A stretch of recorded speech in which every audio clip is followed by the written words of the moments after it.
Hey there, in this video I'm going to review these, the RunFree Lite Open-Ear Headphones by Soundpeats. I'm making this video because Soundpeats asked me would I be interested in testing their RunFree Lite Open-Ear Headphones. I said yes, they arrived from Amazon, and in this video I'm going to see if I can recommend them, and spoiler alert, the answer is yes. As always, there are chapter markers down below so you can skip through to the bits you might be interested in. Let's get going. Disclaimer time. Usually at this point in time in a video I tell you why I bought something, but these were sent to me for free. No money changed hands, there was no input into this video from Soundpeats, and this is the first time they're going to see it or hear it alongside yourself, and as always, all the opinions are my own. Headphones come in various types, some of which are the typical over-ear headphones or the earbuds, and both of those have some pros and cons when it comes to running, and we'll go through some of them. The over-ear headphones and the earbuds have lots of advantages, particularly when it comes to getting good sound quality and also good noise cancelling. They both work really well from those depending on the models you buy. But I find that I'm worried about, I want to hear traffic noise, and I know with some of the earbuds you can get a bypass in, but even so I don't hear as much of the urban noise that I'd like to hear. Traffic, cars, bicycles, safety of animals, other runners. I want to hear what's going on around me. Sometimes with the earbuds you can get a bad fit. It's very hard for me to find ones that fit really well. I've lost them numerous times. Unfortunately I've lost both.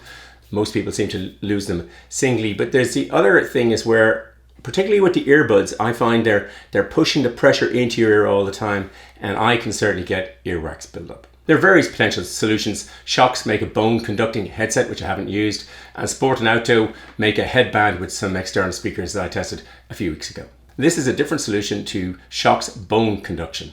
What this is well, Soundpeats call it air conduction, and I was asking myself, what is air conduction? And let's not call a spade a handheld foot operated earth moving device.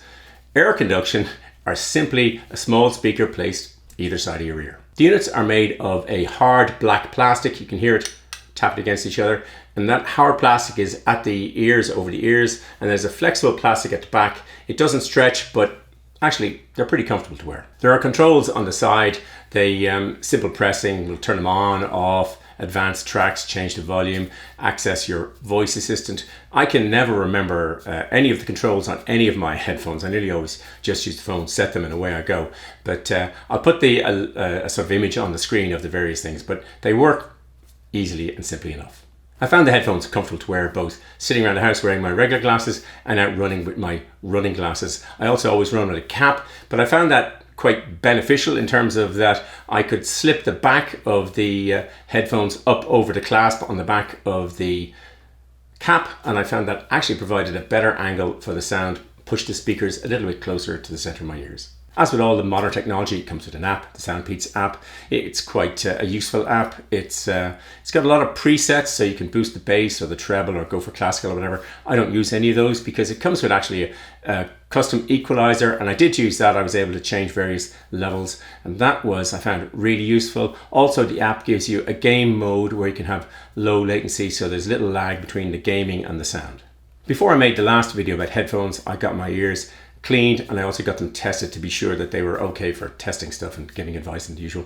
So I did all that, and actually the Soundpeats app has something that works very similar. So when I went into town to get it done, I sat in a soundproof booth. It wasn't very soundproof as it happens, but every time you could hear a little high frequency or various frequencies, you pressed a button and then it got a readout and confirmed my hearing was okay. This does very similar thing. It plays sounds, and again you hit when you hear the sound, you hit that, and then there's that stores that in an adaptive EQ setting, and then you can hit that button for when you want to listen to music so that it's actually reflective of your own ear patterns. I don't know how well it works, but it worked okay for me. The headphones aren't waterproof, but they are sweat proof. They're IPX4, which protects against splashing water no matter what the direction, and for me that's fine. The most amazing thing about these, apart from the sound, which we'll come on to, is they weigh so little. They're 28 grams or 0.99 ounces. That is really hyper lightweight. The other thing which is a really significant advantage is they have multi-point connection. So I can connect these to my phone and to my laptop at the same time. I can only listen to one source, but if I turn on the laptop, it'll connect to the laptop, and then if I turn on the phone, it'll connect onto the phone. And that is actually incredibly useful for me. The battery life is kind of crazy. It's 17 hours of playtime. Now, I didn't run them for 17 hours. I wouldn't listen to stuff for more than like 3 or 4 hours at the most. But I never had any battery issues. They take 1.5 hours to charge. They charge with standard USB-C cable, which is a bonus.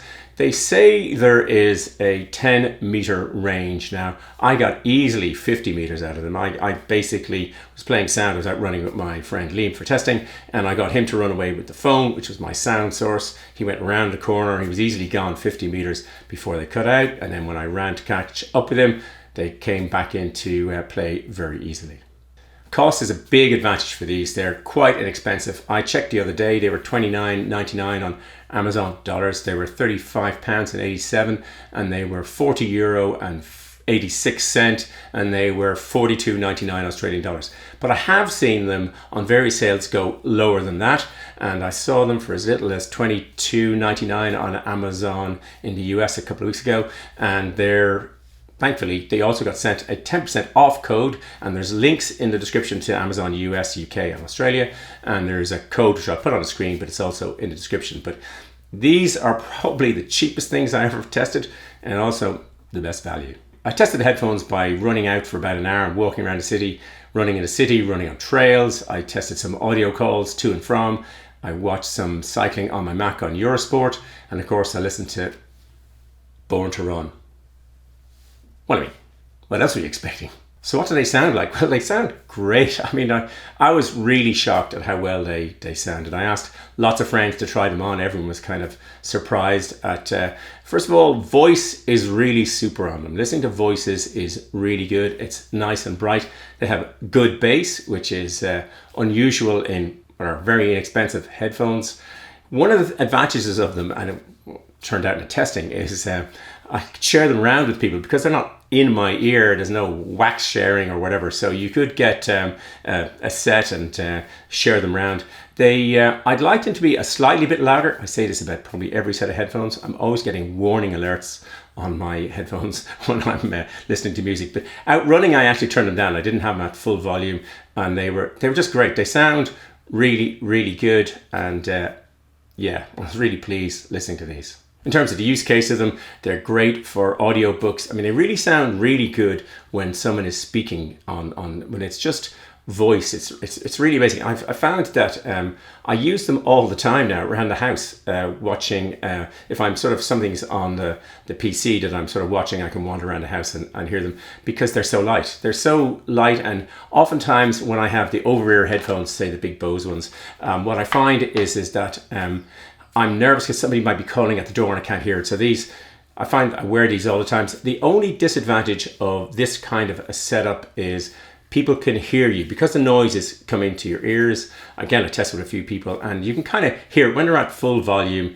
You can hear it across the room, and so that can be annoying on public transport for other people. So that's the only time when I probably wouldn't use them. But if I was going to go running, I would, and I wanted to use headphones, which I don't really, but I'm thinking of doing for the longer training runs, I would wear these. And around the house, I've started using them all the time. Should you buy the RunFree Lite headphones by Soundpeats? Well, they're very light, they've great sound, they've got great battery life, and they have a super app, and they're really inexpensive. So yeah, I'm very happy to recommend these. I hope you enjoyed the video and found it useful. If you did, it would be great if you hit the like button. As always, there'll be lots of stuff down in the description below, and I'll happily answer any questions you pop into the comments. There'll be a big blue subscribe button popping up there, and some more videos there. Thanks for watching. Until the next video, just keep listening along.